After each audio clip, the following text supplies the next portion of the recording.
Começa agora, Evangelho de Cada Dia, com o Padre Romildo Lopes.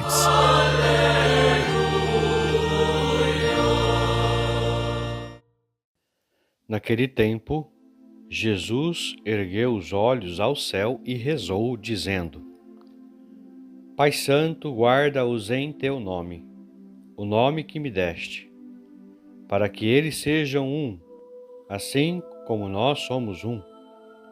Quando eu estava com eles, guardava-os em teu nome, o nome que me deste. Eu guardei-os e nenhum deles se perdeu, a não ser o filho da perdição, para se cumprir a Escritura. Agora eu vou para junto de ti, e digo estas coisas, estando ainda no mundo, para que eles tenham em si a minha alegria plenamente realizada.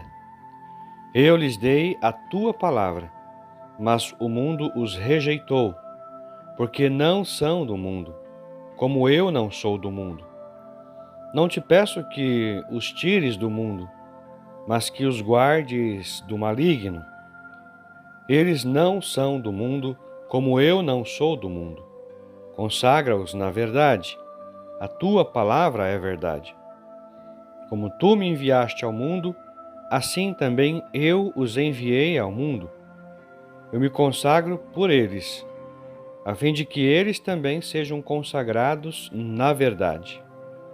Palavra da salvação. Glória a vós, Senhor. Olá, meus irmãos e minhas irmãs, ouvintes do Evangelho de Cada Dia. O Evangelho que hoje a Igreja nos oferece é um dos textos mais profundos e mais comoventes de toda a Sagrada Escritura. Estamos diante da oração de Jesus, poucas horas antes da cruz.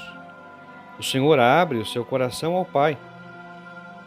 E o que sai do coração de Cristo não é medo de sofrer, não é revolta, não é preocupação consigo mesmo. O que sai do coração de Jesus é uma oração. Jesus reza por nós. Isso é profundamente consolador. Antes da paixão, Jesus pensou na igreja. Pensou nos discípulos frágeis que permaneceriam no mundo. Pensou nas perseguições, nas tentações, nos escândalos, nas divisões. E então elevou ao Pai esta súplica: Pai Santo, guarda-os. Cristo conhece nossa fragilidade, conhece nossas divisões internas, conhece o cansaço espiritual que tantas vezes carregamos, conhece as feridas presentes na humanidade e também dentro das comunidades cristãs. E mesmo assim continua rezando por nós. Estamos vivendo a semana de oração pela unidade dos cristãos. E justamente hoje, o Evangelho nos faz ouvir o maior desejo do coração de Jesus: para que sejam um. A divisão nunca vem de Deus. O ódio não vem de Deus. A indiferença não vem de Deus.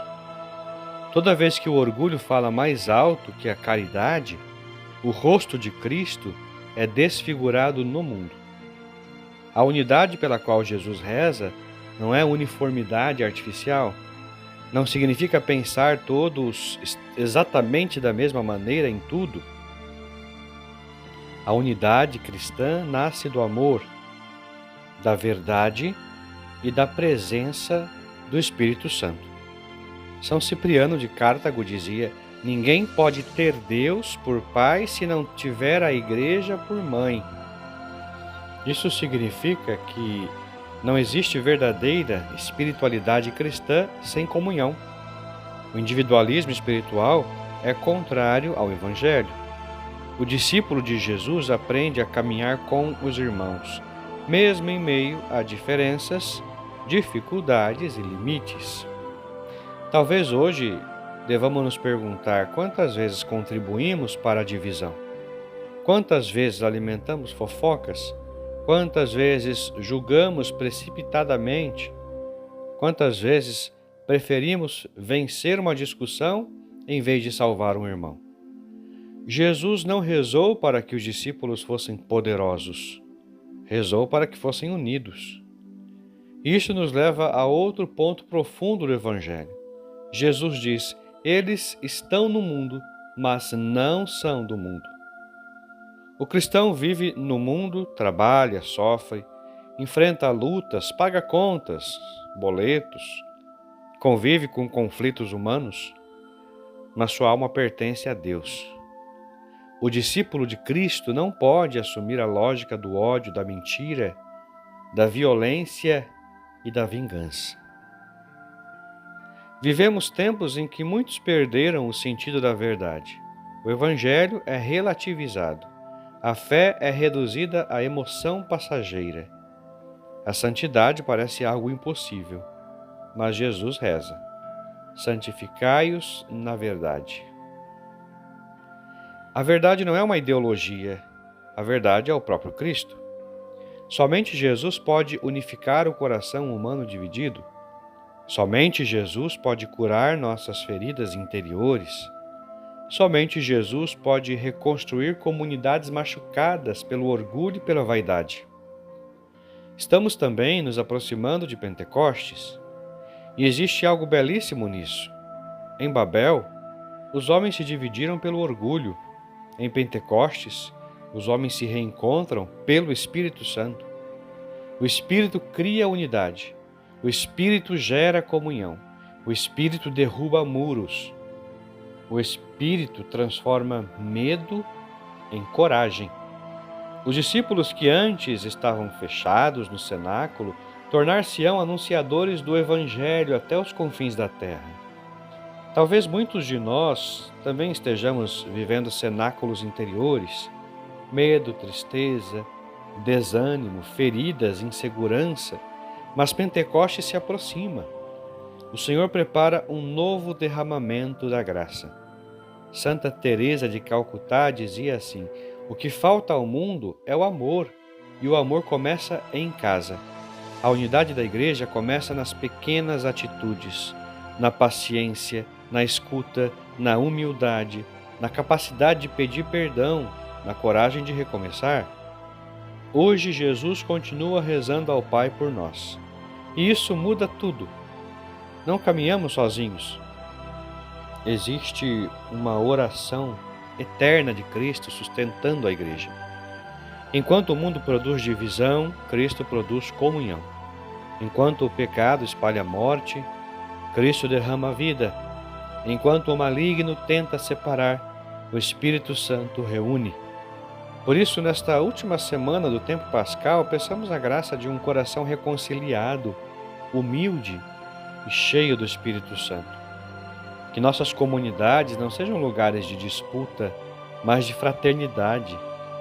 Que nossas palavras não espalhem veneno, mas esperança. Que nossa fé não seja apenas externa, mas profundamente enraizada em Cristo. E quando o Pentecostes chegar, que o Espírito encontre em nós um coração disponível para amar, servir e construir unidade. Assim seja. Rezemos assim. Senhor Jesus Cristo, que rezaste ao Pai para que todos fossem um, derrama sobre nós o Espírito Santo, cura nossas divisões, purifica nosso coração do orgulho e da vaidade e faz de tua igreja sinal de comunhão e paz no mundo. Santifica-os na verdade, fortalece-nos na missão e prepara-nos para celebrar um novo Pentecostes com fé viva e coração renovado. Assim seja. Amém. Que Deus abençoe você, em nome do Pai, e do Filho e do Espírito Santo. Até amanhã, se Deus quiser.